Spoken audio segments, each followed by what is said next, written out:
नमो अरिहंताणं नमो सिद्धाणं नमो वायरियाणं नमो वज्रायाणं नमो लोए सवा साहुणम। महावीर भगवान की जय हो। हमने पद्म पुराण के पर्व 34 में पढ़ रहे थे। सीता और श्री राम अपने जंगलों में भ्रमण कर रहे हैं, नगर उपवनों में जा रहे हैं, वहां पर भगवान के चैत्यालों की वंदना कर रहे हैं, दर्शन कर रहे हैं। सीता ने श्री राम से कहा, हे पुरुषोत्तम, इस कांटे वाले वृक्ष पर बाईं तरफ कुआं बैठा है जो कि कलह की सूचना दे रहा है, और दूसरा जो कुआं है वह चीर वृक्ष पर बैठा है, वह जीत की सूचना दे रहा है। इसलिए आप एक मुहूर्त शांत रहें, फिर चलें। युद्ध के बाद जीत निश्चित है। मेरे मन में ऐसा लग रहा है। तब दोनों भाई रुके कुछ समय के लिए और उसके बाद आगे बढ़े। मलेच्छों की सेना सामने दिखाई दी। दोनों भाई निर्भय होकर धनुष बाण लेकर मलेच्छों की सेना के सन्मुख आई। जैसे ही दोनों भाई मलेच्छ की सेना के सामने आते हैं तो मलेच्छ की सेनाएं चारों दिशा में भाग जाती हैं और अपनी सेना को भाग देखकर बहुत से मलेच्छ कवच पहन शस्त्र लेकर आते हैं। तब राम और लक्ष्मण अपनी कीड़ा मात्र से उन पर विजय प्राप्त कर लेते हैं। सभी मलेच्छ धनुष बाण डालकर पुकारते हुए स्वामी के पास जाकर पूरा अपना युद्ध का वृतांत कहते हैं। तब मलेच्छ के राजा क्रोधित होकर पुनः धनुष बाण लेकर निर्दया पूर्वक बड़ी सेना के पास आते हैं। कोकोनद जाति के मलेच्छ पृथ्वी पर परिसिद्ध हैं, मांस भक्षण करने वाले हैं, राजाओं से दुर्जय हैं। वे काली घटा समान उमड़कर आए। तब लक्ष्मण ने क्रोध से धनुष पर बाण चढ़ाया। उसी धनुष को देखकर सारे मलेच्छ कंपायमान होकर वन की तरफ भाग गए और भटक गए। तब मलेच्छों का स्वामी रथ से उतरा और श्री राम के चरणों में नमस्कार किया और दोनों भाइयों से कहा, हे प्रभु, कौशाम्बी नगरी में एक विश्वानल ब्राह्मण अग्निहोत्री, उसके प्रति संख्या स्त्री, उसका पुत्र, मैं रौद्रभूत, दूत कला में प्रवीण, बाल अवस्था में क्रूर कर्मों करने के कारण एक दिन चोरी करते हुए मुझे पकड़ा गया। तब मुझे शूली पर चढ़ाने को तैयार हुए। वहां एक दयावंत पुरुष ने मुझे छुड़ाया। तब मैं कांपता हुआ देश छोड़कर यहां आया। कर्म के योग से मैं मलेच्छों का स्वामी बना। महाभ्रष्ट पशु समान व्रत किया से रहित अब तक महासेना के अधिपति बड़े बड़े राजा मेरे से युद्ध करने में समर्थ नहीं हुए, मेरे सामने नहीं आते थे। मैंने मात्र आपके दर्शन किए और मैं आपके वशीभूत हो गया। धन्य भाग मेरे जो मैंने महापुरुषोत्तम देखे, ऐसे श्री रामचंद्र जी, ऐसे श्री लक्ष्मण जी को देखा। मैं अपने आप में निश्चल हो गया। अब आप जो भी आज्ञा करेंगे मैं आपकी आज्ञा का पालन करूंगा। जैसे ही वह मलेच्छों के राजा ने यह बात कही और बात कह के वह वृक्ष के निर्मूल होकर गिर पड़ता है, वह भी मूर्छा खाकर निर्मूल गिर पड़ा। फिर मलेच्छों के राजा को रामचंद्र जी ने दयारूप कल्पवृक्ष समान कहे, उठ डरो मत, बालखिल को छोड़ो, तत्काल यहां बुलाओ, उसको मंत्री बनकर रहो। मलेच्छों की क्रिया छोड़ पाप कर्म से निवृत्त हो, देश की रक्षा करो। इस प्रकार करने पर तेरी कुशल होगी। उसने कहा, हे प्रभु, ऐसा ही करूंगा। यह विनती कर मलेच्छ गया। महारथ का पुत्र जो वालिखिल, उसे छोड़ना बहुत विनय से तेलादिक की मालिश कर, स्नान भोजन कराकर, आभूषण पहनकर, रथ में चढ़कर श्री रामचंद्र जी के पास लाने को तैयार किया। तब वालिखिल परम आश्चर्य को प्राप्त होकर सोचता है, कहा ये मलेच्छ महाशत्रु अत्यंत निर्दयी मेरा इतना विनय करते हैं तो आज मुझे किसी की भेंट देंगे ऐसा मालूम हो रहा है। अब मेरा जीवन भी नहीं रहेगा। इस चिंता से बालिकिल चला आगे जाकर राम लक्ष्मण को देख परमहर्षित हुआ। दशरथ और राम लक्ष्मण जी को नमस्कार किया और राम लक्ष्मण जी के पास जाकर बड़ा खुश हुआ। और जैसे ही वह अपने नगर में पहुंचा, नगर में पहुंचकर रोम रोम पुलकित हो गए नगर वासियों के। और जैसा शरीर उस रानी का पहले था, अपने पति को पाकर, बालिकिल को पाकर वह बड़ी रोम रोम से पुलकित हो गई। जैसा जैसा वह पहुंचते हैं अपने नगर में, वो अपने आप में बड़े खुश होते हैं। तब वहां पर उनकी जो पुत्री थी राजकुमारी, जो राजकुमार का रूप धारण कर अपने रूप को त्याग करके राजकुमार का रूप धारण करके उस नगर का राज्य करती थी, वह अपने पिता के आने पर बड़ी खुश हुई। और पुण्य ही एक ऐसी चीज होती है संसार में, सारे शत्रु छूट जाते हैं, पुनः राज मिला, महापुरुषों के सानिध्य से सब कुछ प्राप्त होता है। अब हम पर्व 35 में कपिल ब्राह्मण का कथानक पढ़ते हैं। राम लक्ष्मण देवो समान मनोहर नंदन वन समान वन में सुख से विहार करते हुए एक मनोदेश में आ जाते हैं।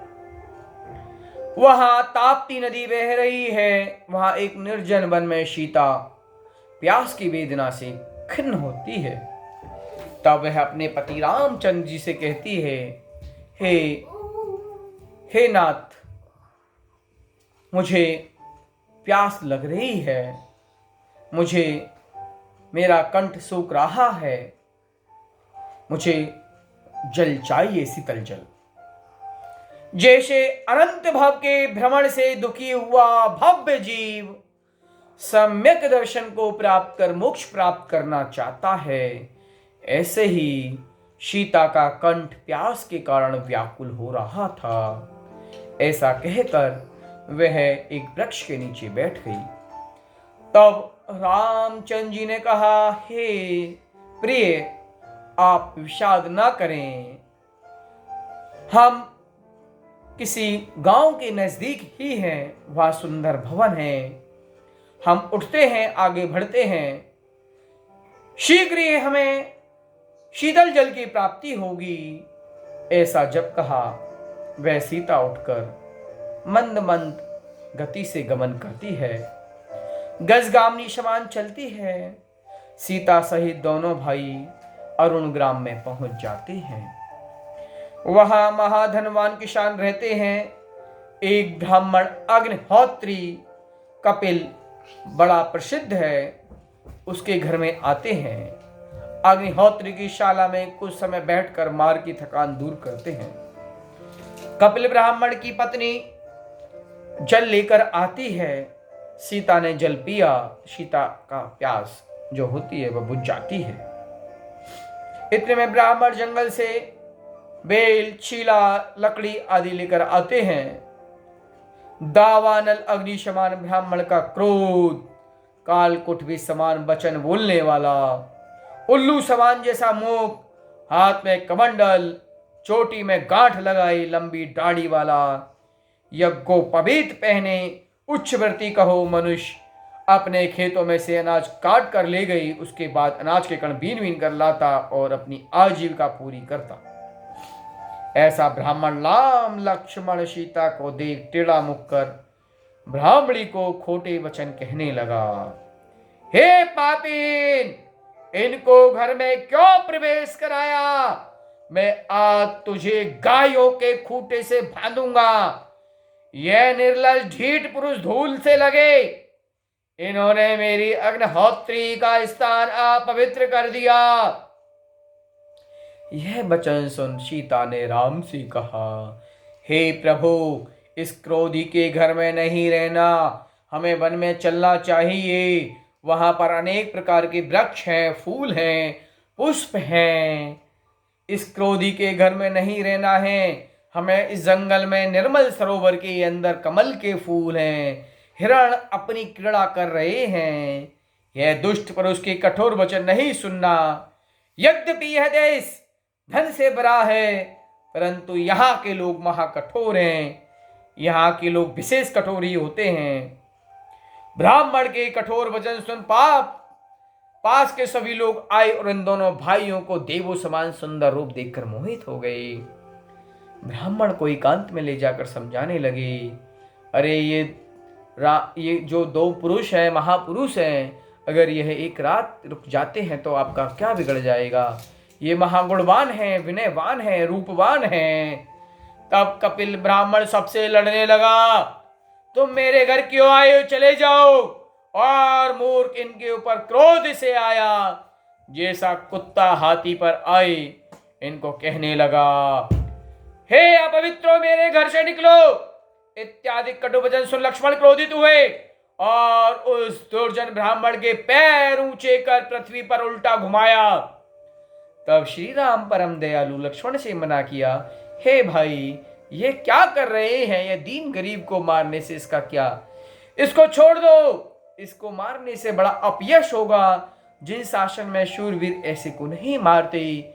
यते, ब्राह्मण, गाय, पशु, स्त्री, बालक, वृद्ध, अगर इनमें दोष भी है, दोषों से सहित भी हैं, तो इनको मारना नहीं चाहिए, क्योंकि यह वीरों के काम नहीं है। इस प्रकार रामचंद्र जी ने अपने छोटे भाई लक्ष्मण को समझाया और उस कपिल ब्राह्मण को उनसे छुड़ाया। श्री राम लक्ष्मण को आगे कर सीता सहित कुटिया से निकले। आप जानकी से कहते हैं, हे प्रिय, धिक्कार है नीच पुरुषों की संगति, जिससे हमारे मन को द्वेष का कारण बने हुए महापुरुषों को त्याज है। कठोर वचन सुनने से तो महाभयानक वन में वृक्षों के नीचे रहना अच्छा है। भोजन पानी के बिना प्राण जाए तो अच्छा है, परंतु दुर्जनों के घर में एक क्षण नहीं रहना। नदियों के तट पर, पर्वतों की गुफाओं में रहेंगे, लेकिन ऐसे दुष्ट जनों के घर पर नहीं जाएंगे। इस प्रकार दुष्ट की गुफाओं में रहेंगे, लेकिन ऐसे दुष्टों के घर नहीं जाएंगे। इस प्रकार राम वगैरह तीनों जने वन में गए। वहां वर्षा ऋतु का समय आया। पूर्ण आकाश, काला मेघ, बादलों की गर्जनों से पर्वत की गुफाएं शब्द रूप हो रही हैं। ग्रह नक्षत्र तारे बादलों से ढक गए हैं। बिजली चमक रही है। काले मेघ आकाश में अंधकार करते हैं। जल की धाराएं से मानो सीता को स्नान ही कराते हैं। तब श्री राम लक्ष्मण दोनों भाई वन में एक बड़ा वृक्ष, उसके घर के समान कठोर, उसमें राम लक्ष्मण सीता बैठे। उसमें एक दमकर्ण यक्ष उस वृक्ष की कोटर में रहता है। वह राम लक्ष्मण को वहां तेजस्वी रूपवान जान अपने स्वामी को नमस्कार कर कहा, हे नाथ, कोई स्वर्ग से आकर मेरे स्थान पर ठहरे हैं।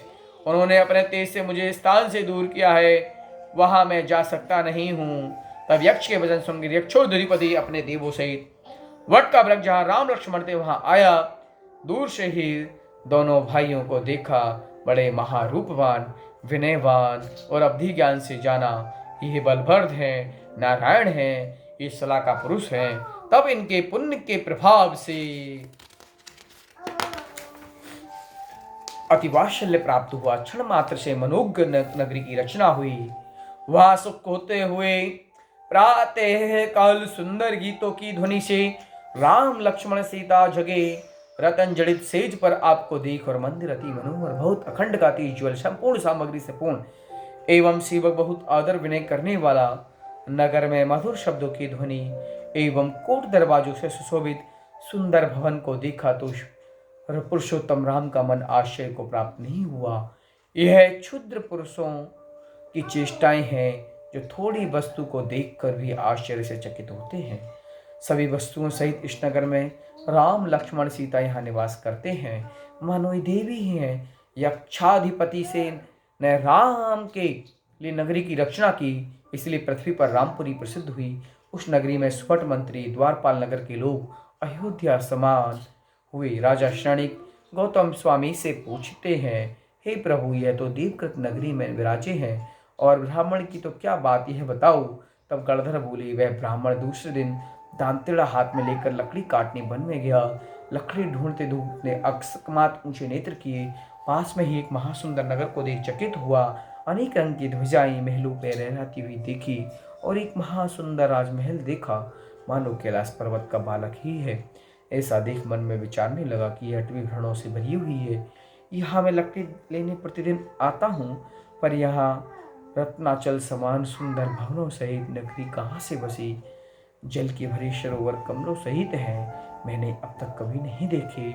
महामनोहर बगीचे जिसमें मनुष्य क्रीड़ा कर रहे हैं, चैत्यालय शिखर एवं ध्वजाओं से सुशोभित हैं, और हाथी घोड़े गाय भैंस सब सुख से विचरण कर रहे हैं। घंटा आदि बज रहे हैं। यह नगरी स्वर्ग से आई है या पाताल से निकली है? कोई महाभाग्य के निमित्त से रचाई है या देव माया है? यह गंधर्वों का नगर है। क्या मैं पित्त से व्याकुल हो गया हूँ या कोई मेरी मृत्यु का चिन्ह देख रहा है? ऐसा विचार कर वह ब्राह्मण आश्चर्य को प्राप्त हुआ। वहाँ एक स्त्री अनेक आभूषण पहने हुए देखी। उसके पास जाकर पूछो, हे देवी, यह किसकी नगरी है? तब वह कहती है, ये राम की नगरी है। क्या तुमने नहीं सुना यहाँ के राजा श्री राम, उनके भाई लक्ष्मण, रानी सीता नगर के मध्य बहुत बड़ा राजभवन है, वहाँ पुरुषोत्तम विराजमान है। ऐसे राजा के दर्शन लोक में दुर्लभ है। उन्होंने मनवांछित द्रव्य के दान से सब दरिद्र लोगों के राजा समान बना दिया। तब ब्राह्मण बोला, हे सुंदरी, मैं कैसे राजा को देखूं? ऐसा उपाय बता। अब वह ब्राह्मण लकड़ी का बोझ नीचे डाल देता है, हाथ जोड़कर चरणों में गिर जाता है। वह सुमाया नाम की यक्षिणी दया से कहती है, हे विप्र, इस नगरी के 3 दरवाजे हैं, वहाँ देव भी प्रवेश नहीं करते। बड़े बड़े योद्धा रक्षक बैठे हैं, रात्रि में जगते हैं, उनके मुंह से सिंह। बड़े बड़े भगवान के मंदिर हैं, रत्नों के ऊंचे तोरण द्वार हैं, देवों द्वारा वंदनीय अत्यंत बिंब विराजमान है। वहाँ भव्य जीव सामायिक पूजा स्तवन आदि करते हैं, और जो मुकार मंद भाव सहित पढ़ते हैं वही अंदर प्रवेश कर सकते हैं। जो पुरुष अणुव्रत का धारी शील गुण से शोभित है, उसको राम परम प्रीति से देखकर प्रसन्न होते हैं। यह वचन यक्षिणी को अमृत समान सुन ब्राह्मण परम हर्ष को प्राप्त हुआ। धन प्राप्ति का उपाय जानकर यक्षिणी की बहुत स्तुति की। लोभ से चरित्र शूर मुनि के पास जाकर हाथ जोड़ नमस्कार कर श्रावक की क्रियाओं के भेद पूछे। तब मुनिराज ने ब्राह्मण को श्रावक का धर्म बताया और चारों अनियों को रहस्य कहा। वह ब्राह्मण धर्म का रहस्य जान मुनि की स्तुति करता, हे नाथ, आपके उपदेश से मुझे ज्ञान प्राप्त हुआ। जैसे प्यासे को शीतल जल, गर्मी से धूप से तपे हुए पथिक को छाया, और भूखे को भोजन, रोगी को औषधि मिले, ऐसे ही कुमार में लीन था। मुझे आपका उपदेश रूपी रसायन मिला। जैसे समुद्र में डूबते हुए को जहाज मिल जाए, मैंने यह जैन धर्म का मार्ग सब दुखों को दूर करने वाला आपके प्रसाद से प्राप्त किया। 3 लोक में मेरे आपके समान कोई मित्र नहीं। ऐसा कह मुनि के चरणों में नमस्कार कर ब्राह्मण अपने घर को गया। अति हर्ष से मन फूल रहा है, सो आकर स्त्री को कहा, हे प्रिय, आज गुरु के मुख से अद्भुत जैन धर्म सुना, जो तेरे पिता ने अथवा मेरे पिता ने तथा पिता के मुख से नहीं सुना। वह ब्राह्मणी, मैंने एक अनोखा वन देखा जिसमें महामनोहर नगरी है, उसमें आंखें चकित होती हैं, परंतु मेरे गुरु उपदेश से मुझे आश्चर्य नहीं होता। तब ब्राह्मणी ने कहा, हे विप्रदीप, तुमने क्या देखा, क्या सुना? वह कहे तब ब्राह्मण ने कहा, हे प्रिय, मैंने हर्ष करने में समर्थ नहीं। पुनः ब्राह्मणी ने आदर से बार बार पूछा तो ब्राह्मण ने कहा, हे प्रिय, लकड़ियां लेने में बन गया, वहां पर एक मनोग्रामपुरी देखी, उस नगरी के पास उद्यान है, एक सुंदर नारी देखी, वह देवता होगी। मैंने पूछा किसकी नगरी है, तो उसने कहा रामपुरी है, यहाँ के राजा श्री राम है, श्रावकों को मनवांछित दान दे रहे हैं। तब मैंने मुनि के पास जाकर जैन धर्म का उपदेश सुना, मेरी आत्मा बहुत तृप्त हुई। मिथ्यात रहित मैं दुखी था, सब दुख गया। जिन धर्म को प्राप्त कर मुनिराज मुक्ति के विलासी महातप करते हैं, वह अनंत का धर्म 3 लोक में एक महानिधि, सो मैंने प्राप्त किया। मुनि की जैसा उपदेश सुना वैसा ब्राह्मणी को कहा। तब ब्राह्मणी ने कहा, मैंने आपके प्रसाद से जैन धर्म की रुचि पाई। जैसे कोई विष फल चढ़ाने को महानिधि मिले, ऐसे ही आप लकड़ी को लेने जैन धर्म की इच्छा से